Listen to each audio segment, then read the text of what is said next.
Welcome to Then and Now, a podcast by the UCLA Luskin Center for History and Policy. We study change in order to make change, linking knowledge of the past to the quest for a better future. Every other week, we examine the most pressing issues of the day through a historical lens, helping us understand what happened then and what that means for us now. Hello, I'm David Myers, host of Then and Now and director of the UCLA Luskin Center for History and Policy. Today's episode is co-sponsored by the LA History Collaborative, a new consortium of cultural institutions and historians committed to using the tools of history to assist in the reconstruction of the lives and stories of those deeply affected by the LA wildfires. Today we will be speaking about the German-speaking emigre community that settled in Brentwood and then Pacific Palisades. Among the important German or Austrian cultural creators who made their way to LA were the author Thomas Mann, the playwright Bertolt Brecht, the philosopher Theodor Adorno, and novelist Leon Feuchtwanger, who, along with his wife Martha, hosted cultural salons at their Palisades home, Villa Aurora. One of the great eminences of this LA-based German world was the renowned composer Arnold Schoenberg, whose iconoclastic 12-tone technique inspired both great enthusiasm and revulsion. To learn more about the world of German cultural figures in LA, we turn to E. Randall Schoenberg, lawyer, expert genealogist, and the grandson of Arnold Schoenberg, as well as of another Viennese Jewish composer who made it to LA, Ernst Zeisel. Randy Schoenberg is a careful custodian of the legacy of his grandfathers, as well as of other members of the German Jewish community among whom he grew up. In fact, he gained international renown when he represented a family friend, Maria Altmann, who sought to reclaim 5 paintings by Gustav Klimt that had been taken from her family during the Nazi era. Against significant odds, Randy Schoenberg won the case, which has been memorialized in the film Woman in Gold. Today, we'll be talking to E. Randall Schoenberg about his grandfathers, their lives in LA, and the major loss of cultural property during the recent fires. Welcome to Then and Now, Randy. Thank you. Thank you for inviting me, David. I'm glad to be here. Great. So I wonder if you could begin by narrating your grandfather's, plural, journeys to Los Angeles, that is to say, Arnold Schoenberg and Ernst Zeisel. So yes, both my grandfathers were from Vienna. They were born in Vienna and became composers, different generation. Arnold Schoenberg was born in 1874 and Erich Zeisel in 1905. And they both made their way to Los Angeles, which is why I'm here in Los Angeles. The Schoenbergs were actually in Berlin in 1933 when Hitler took power in January of 1933.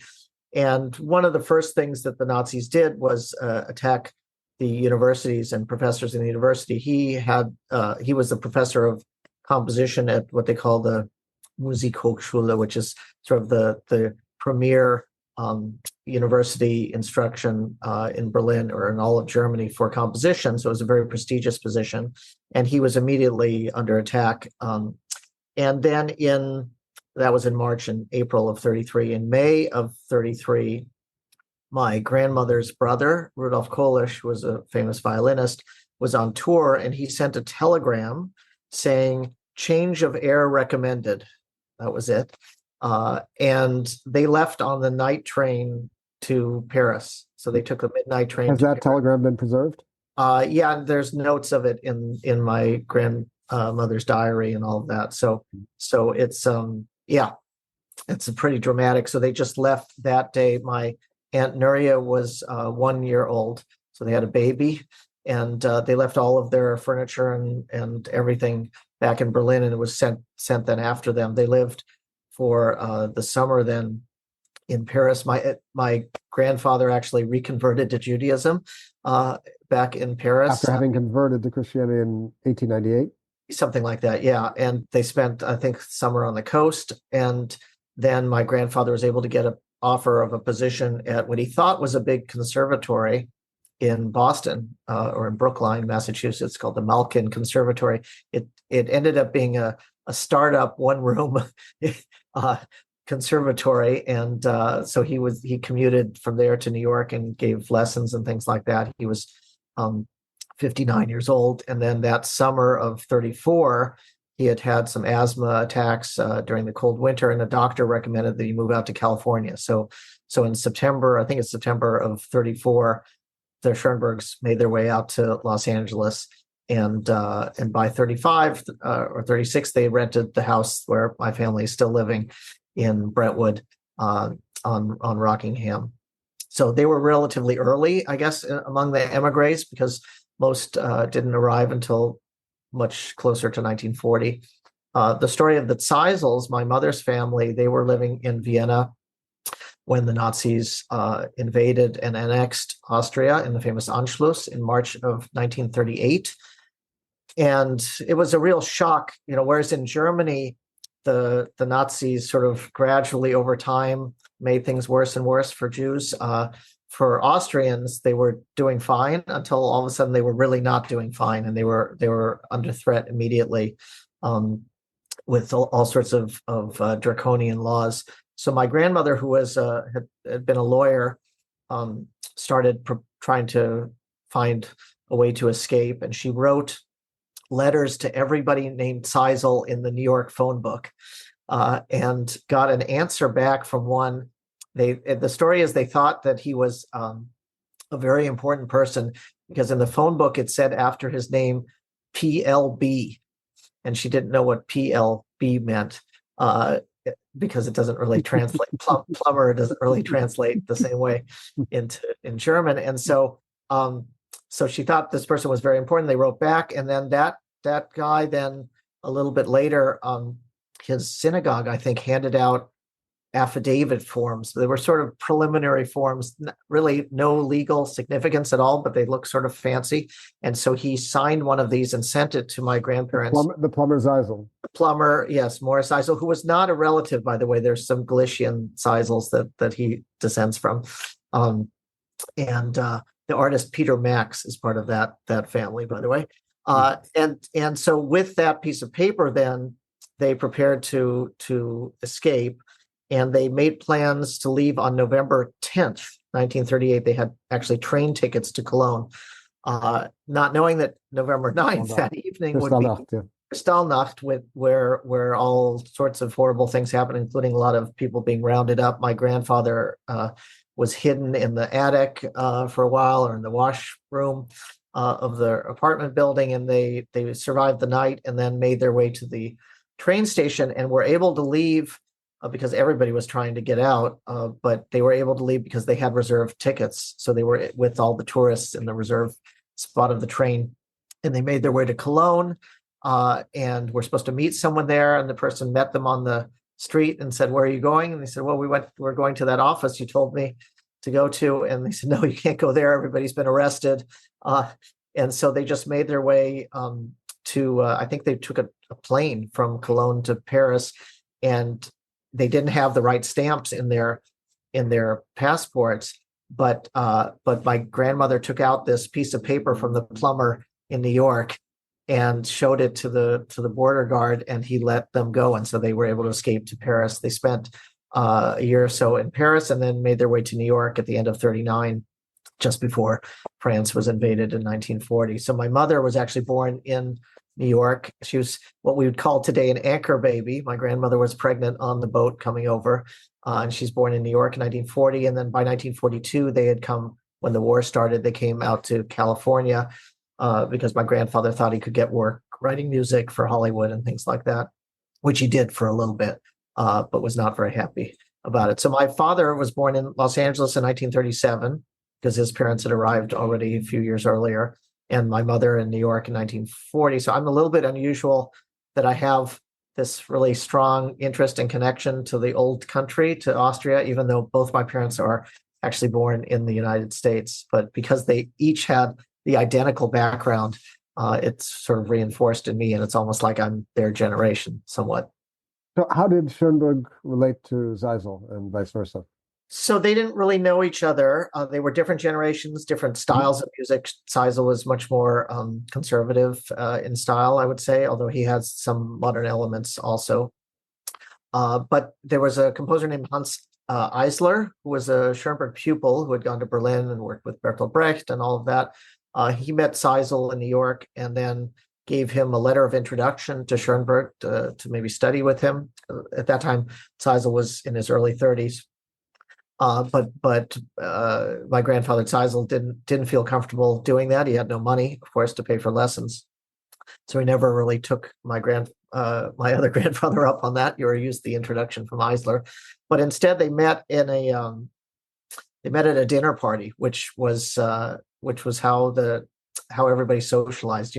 All these exile writers and composers and artists had been used to living in the big cities, Vienna, Berlin, Paris, going to coffee houses, just hanging out, meeting people. Nothing like that existed in Los Angeles, especially in West Los Angeles where they live. So their only way of socializing were dinner parties and things like that. And there was one dinner party that my grandmother wrote about in her diary. My grandmother Seisel wrote about in her diary at a music instrument dealer collector named Erich Lachmann from Berlin, and they met the Schoenbergs there, and apparently it created sort of a spark in my grandfather Seisel. My grandmother was sort of more open-minded to modern music, I think, than my grandfather, but my grandfathers talked to each other, and the younger one, Seisel, apparently asked my grandfather Schoenberg, "Why do you write a figure like a 4-part canon that no one can really hear, right? The audience can't hear?" And my grandfather Schoenberg said, "It's to satisfy my inner logic." And apparently that was a really sort of inspirational thing for Seisel, because he went home and immediately wrote out this very long ballet over the next several weeks, which has never been performed, but is scheduled to be performed in March of this year in Fresno, California. It's called Uranium 235, and it's inspired, of course, by the dropping of the atom bomb that year in 1945. So it's really the first work, probably that is first significant classical music work inspired by the atomic bomb, and he sort of hammer that out in the aftermath of meeting my other grandfather. They didn't really become friends, and my grandfather Schoenberg then died in 1951. And after he died, my grandmother, Gertrude Schoenberg, became friends with the Seisels. She was more their age. There was an age gap. And so when my grandfather Seisel died in 1959, relatively young, my grandmother Schoenberg consoled my grandmother Seisel, and they became very good friends. And then my grandmother Schoenberg was going on a trip to Europe for a premiere, I think, and brought my uncle Larry, and needed someone to stay at home with her mother, who was in her 80s, and so asked my other grandmother if her daughter Barbara would stay with the grandmother, Schoenberg grandmother, and Henrietta Kolish was her name. And so my mom was living in the house, and my dad came home from the army and saw this girl living in his house taking care of his grandmother, and fell in love. So that's how my parents really met, after my grandfathers were. What a story of entwining their family fates. Wow. So let's go back to Arnold Schoenberg, Sure. whose 150th anniversary of his birth was marked last year, and the LA Philharmonic is continuing with the celebration throughout this year. What, to the best you can reconstruct, was the world he encountered when he came to Los Angeles, California, given his prior journeys in some of the great cultural capitals of the world? Yeah, I mean, I think it was a mixed bag. In some things that he wrote, my grandfather Schoenberg said he was driven into paradise, right? Because California is, most of the time, when it's not burning or flooding, a real paradise. The weather is terrific. The people are nice. There's a lot of resources. There was a lot of wealth in the community, and so I think he felt, in that sense, very lucky to have escaped Europe and the terror that was going on there. His brother ended up being killed. His sister managed to survive, but her daughter was killed. Things like that. So he was obviously very happy to find refuge. On the other hand, in terms of the cultural level, it was not the same as what he was used to. He was really on top of the world in Berlin. teaching composition to all the best young composers in Europe, having his works premiered by the Berlin Philharmonic, that type of thing. And then he had to come to Los Angeles, where the musical world was I wouldn't say backward, but much more conservative. Even when a friend and student, Otto Klemperer, came to conduct the LA Philharmonic. Klemperer was a student. He also came and took lessons from Schoenberg, and but he wasn't even allowed to perform, even if he wanted to, modern music by the people who ran the Philharmonic. And it's just a different level. The students then that my grandfather had to teach, because he needed to teach to make a living and support his family, his music was no longer allowed to be performed in Europe, and there were very few performances in the United States at that time. And so he taught at first at USC, University of Southern California, and then at UCLA. Some students followed him. John Cage, for example, was one of those students, although apparently not a very good student. John Cage would always joke about that fact that he just, he had a different conception of music. I guess he became very famous, of course, but he adored my grandfather, as almost, I think, I wouldn't say almost all, as all of his students really adored him. He was apparently an excellent teacher, but the students were not the same level that he had experienced in Europe. And one of the things he did, as a professor, you might appreciate how difficult this might be. He would give exams, and he would write different questions for each student based on the student's ability to answer. So in music, you would say, you'd give them the thing and say, harmonize this, right? Or write a canon based on this. And he would write out different test questions for each and every student, just because he knew that certain ones were more advanced than others. But that was the type of instructor he was, and so he was very successful at that, even though the teaching the material of the students was not at the level that he would have wanted. You mentioned that he arrived before other German-speaking cultural figures, Jews and non-Jews, Feuchtwanger, Mann, Adorno, arrived. Did his life change dramatically when they came in the late 30s, early 40s? Yeah, I would say yes and no. So when he first arrived, he became friends actually very quickly with George Gershwin, for example. But then George Gershwin died all of a sudden, right, in his 30s from brain cancer, and I think there was a brain hemorrhage or something like that. He was 37, right, or 38. So right after my father was born in 1937. So he had this young friend. They played tennis. He was in the musical world. He could introduce him to people, and then boom, he dropped dead. So he had made some inroads, I would say, with Americans in the cultural world. Oscar Levant, who became a very famous figure at that time, was studied with him. But yeah, I'm sure that the social world opened up as more people came. But my grandfather was always, a polarizing figure, even among the other artists. It's interesting. Musicians, I think, are often the most advanced of the avant-garde, even more than writers, more than painters usually. And in other words, if you talk to people who are modern or contemporary composers, they're much more likely to also appreciate contemporary poetry, literature, painting than the reverse, right? So when you look at, let's say, Thomas Mann, who's a Nobel Prize winner and writing great novels, or Leon Feuchtwanger, if you ask them what music they liked, it would be music from 100 years earlier, right, or 200 years earlier, and be very conservative. And it was same is true with, let's say, Albert Einstein, right? So he's the most advanced thinker in physics, but when you ask what music he likes, he says Mozart, right?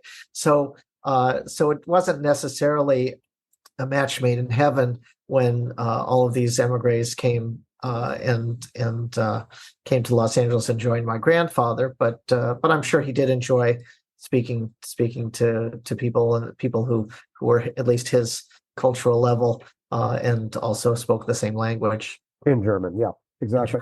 And I gather, by the way, the famous story. There was a there was a bunch of there was one of these dinner parties. Let me see if I can get it right. But a dinner party where there were people speaking English and Americans, I think, speaking English. I think it was David Raxon who told the story, and someone said, "What are you doing? This is Los Angeles. Speak German, right?" Because that was the only language you could speak at a dinner party, not English, that type of thing. So anyway, yes. How was Schoenberg's English? His English actually wasn't bad at all. He I guess had learned some in Europe. He had been to London to conduct, and he sort of was very good at teaching himself. He taught himself music famously also. You can see he gave speeches right away in 33 and 34 in English. And in one of them, there's a speech he gave, I think, at Princeton on 12-tone music, was his sort of first speech where he talked about 12-tone music. He has written notes over the words. There's the word incompatibility, for example, because he had a very high level vocabulary, and so he would write out in notation pronunciation guides. Yes, the intonation of the words.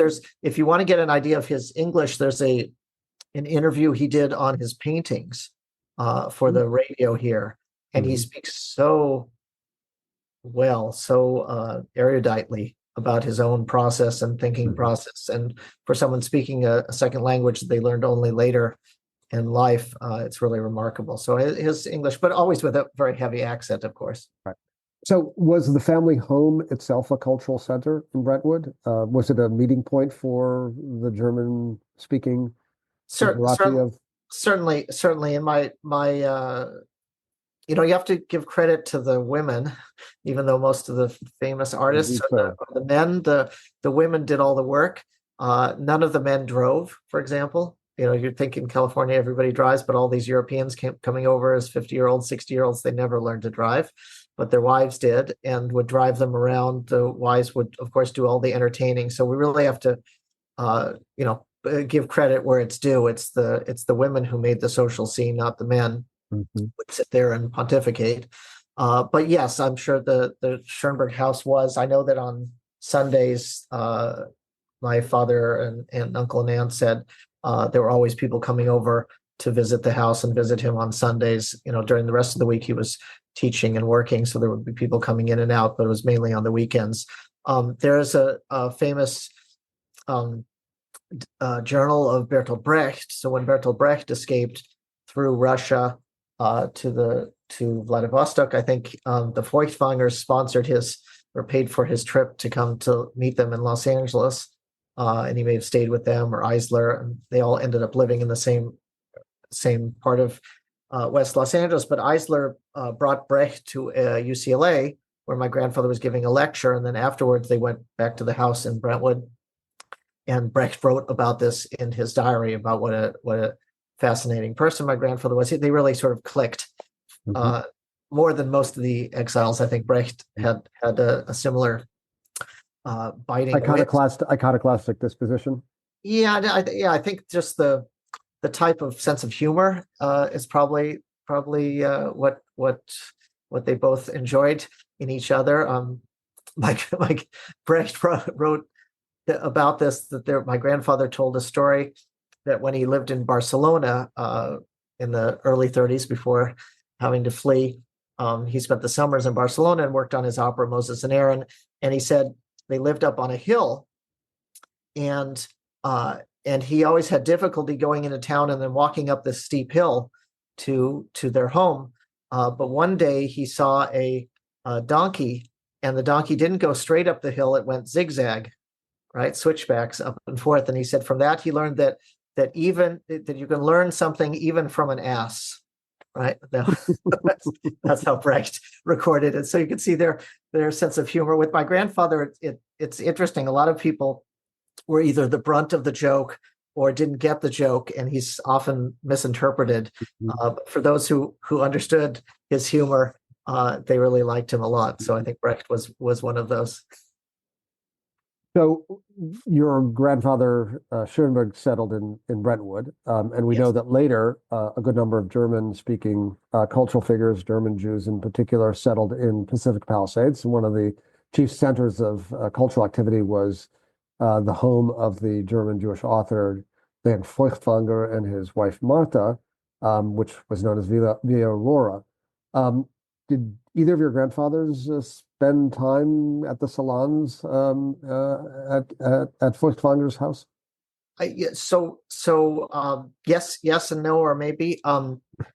The Initially, actually, a lot of these people lived even closer to Schoenberg. So Thomas Mann, for example, lived on Rockingham, just a couple blocks up when he first arrived Mhm. in Los Angeles, and then moved to Amalfi, and then to San Remo in what's called the Palisades Riviera, which is basically just on the other side of the Mandeville Canyon. So it's just a half mile away from where my grandfather was. The Feuchtwangers also lived in several places before they moved out towards the beach. At Villa Aurora, they lived on Mandeville Canyon, which is the next street after Rockingham. And then they lived also on Amalfi and Sunset in that Palisades Riviera area, and then finally moved to Villa Aurora. I do not know if my grandfather Schoenberg went to the Villa Aurora, but I know they did. They did meet at least once or twice, and I think in Martha Feuchtwanger's recollection that again Hans Eisler brought my grandfather over to their house when they were living on Amalfi at that point. So they may have socialized after that as well. Again, with Hans Eisler being a real sort of common denominator between the two of them. The Zeisels apparently met the Feuchtwangers only in the early 50s when my grandfather Eric Zeisel had the premiere of his opera Leonce and Lena.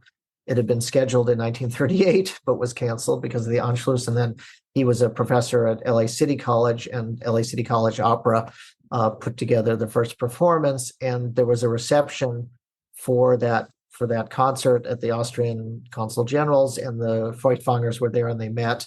The Zeisels then did become very close with the Feuchtwangers. So much so that Leon Feuchtwanger and my grandfather Eric Zeisel were working on an opera together, or at least planning to do an opera about the Salem witch trials. Feuchtwanger wrote Wahn oder der Teufel in Boston or something like that, right? So I'm not sure. I forget what the English translation of it is, but it's before Arthur Miller's Crucible. Feuchtwanger wrote about that, and Zeisel wanted to turn that into an opera, and he was working on something else first. And then Feuchtwanger died in December of 58, and Zeisel in February of 59. So it never took place. But they certainly did know each other in the 1950s. And how would you assess Los Angeles as a site of relocation for both of your grandparents? Yeah, I think I would sort of quote my grandfather Schoenberg. They were driven into paradise, right? So in some sense, it was safe and beautiful and warm, and a place where they could compose and write, which they did. But on the other hand, it was a struggle. They were living in a world that didn't understand their work, so they had to compose for themselves, basically, with the hope that the works would be discovered and performed either here or in Europe when Europe was rebuilt. And so there were many works that they composed that didn't find a lot of outlets. I think they were both influenced by living in California. If you look at, for example, Schoenberg's A Survivor from Warsaw and the sort of dramatic narrative that it has, that's something that is much more American, I think, than European in style. And Zeisel also, I think, he, especially after fleeing to Paris from Vienna, he really tried to infuse his work for the first time with the Jewish element or Hebraic element, and was one of the first composers to really try to develop what that might sound like to have Jewish concert music. And his most performed work is the Requiem Hebraico, which the Hebrew Requiem, which is sort of a typical Austrian thing because Requiem, of course, is a Catholic mass, and Austrian is very Catholic. So only an Austrian Jew would think of doing a Hebrew Requiem. But that was probably my grandmother's idea for the title. The setting itself is a psalm, Psalm 92, which is a Sabbath psalm, and it has a very poignant text that really feels very correct for something written in the beginning or end of 1944, early 1945, when the war is ending and people are discovering what happened to their loved ones. My grandfather Zeisel, of course, his parents had died. His mother had died before being deported, and the father was murdered in Treblinka. So it's dedicated to him, and it's the first Holocaust remembrance piece, the Zeisel Requiem Hebraico. So that type of work, I think, could only be done with, from that outsider perspective, having escaped from the Nazis. So packing back to Schoenberg, a good deal of, the last portion of his life was spent in Los Angeles, but a good deal, maybe the bulk of his cultural property is located in Vienna, which has a kind of ironic twist to it. Why is that? Well, it's a longish story, but in essence, my grandfather was very good at keeping an archive of his life. He very early on made duplicates of all of his correspondence using carbon paper. And young people won't understand what that was, but back in the day when you type things, you could put a piece of paper between it and make a copy. So he had copies of all of his correspondence and really kept an archive of his own. And my grandmother kept that together and didn't sell it or break it apart after he died. And my uncle and aunt and father inherited that and decided that it should be preserved. And initially, it found a home at the University of Southern California in what was called the Arnold Schoenberg Institute. It had a beautiful building sponsored by the German government. And that lasted for about 20 years. And then there was a change in administration at USC, at the university, and a new director who wasn't so good. And so that really fell apart. And we were forced to move the archives. I mean, when I say we were forced, I was a young lawyer and had to sue University of Southern California, which is where I went to law school, in order to preserve the collection and then ultimately move it. But we moved it then the family moved it to Vienna. There were also options to bring it to Berlin or The Hague in Holland. Those were the three leading candidates. And the consideration was which location would take the best care of the materials and preserve them, make them accessible and available to people.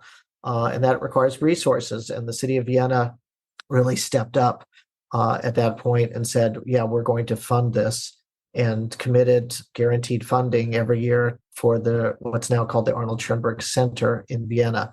So all of the archives and manuscripts moved to Vienna. That was in 1998 when it opened. And so it's still going strong over there.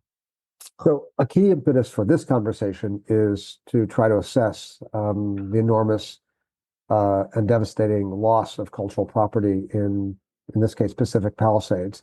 And in fact, your family also has a story in this regard.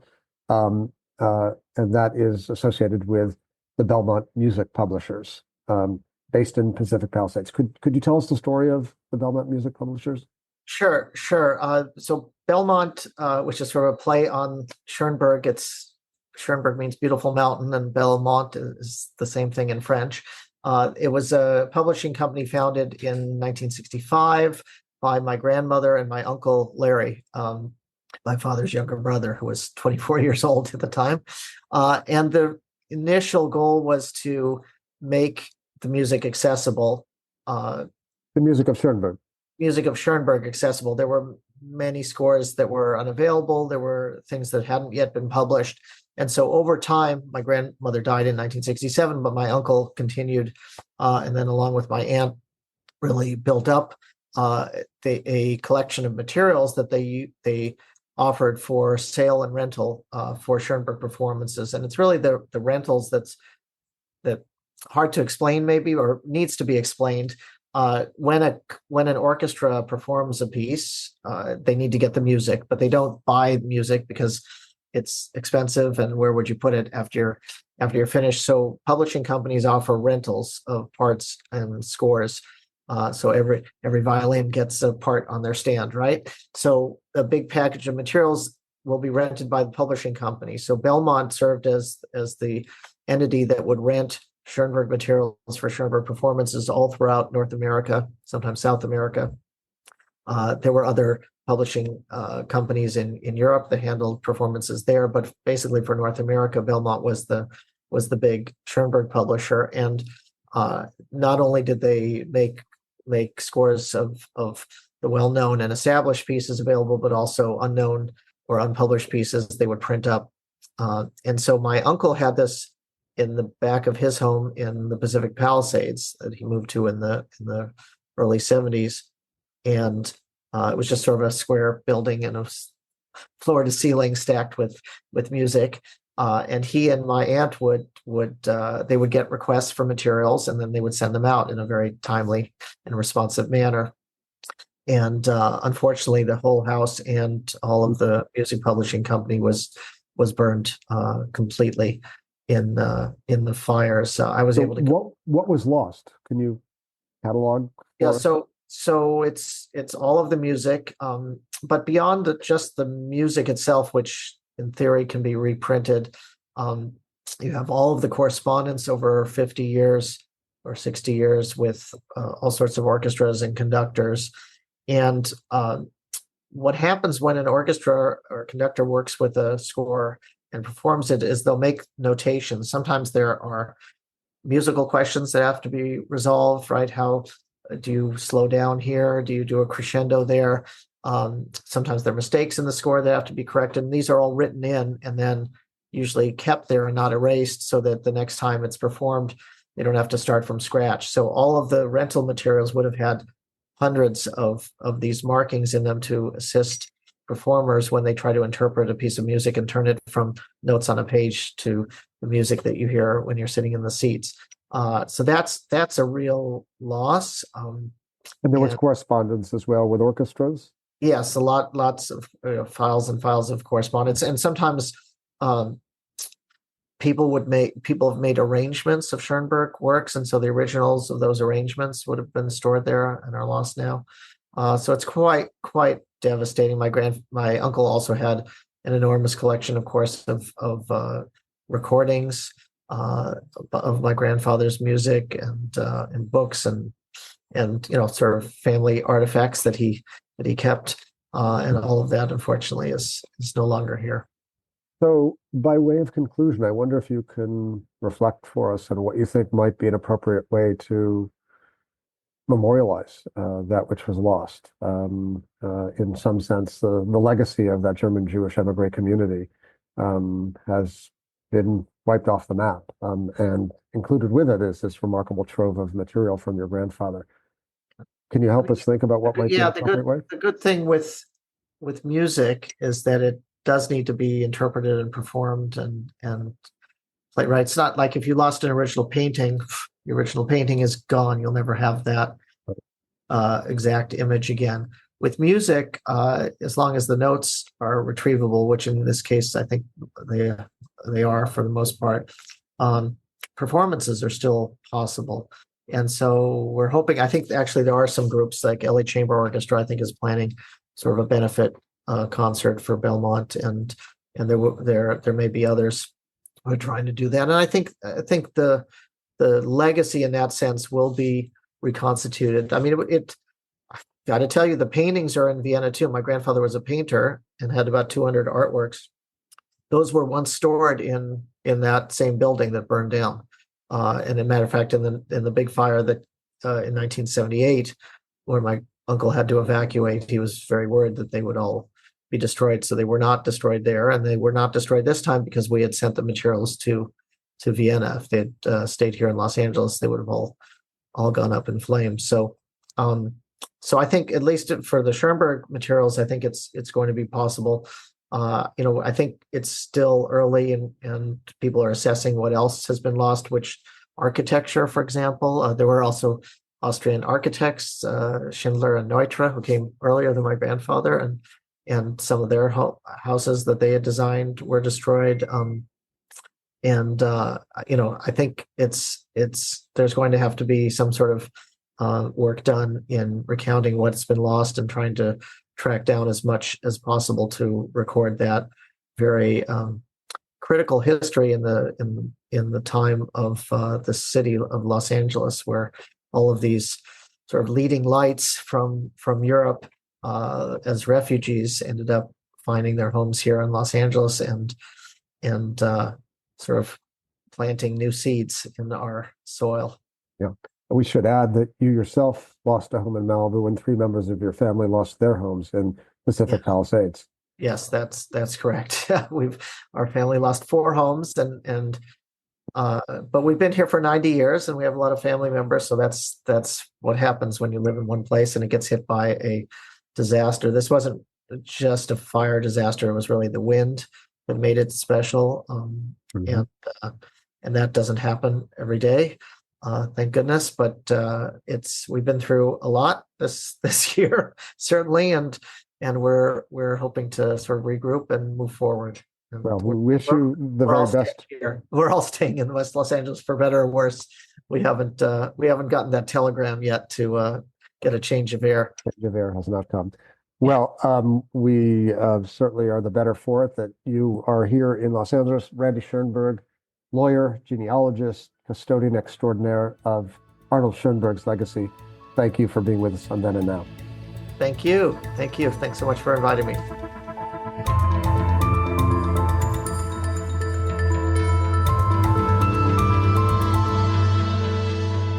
Thank you for listening to Then and Now, a podcast by the UCLA Luskin Center for History and Policy.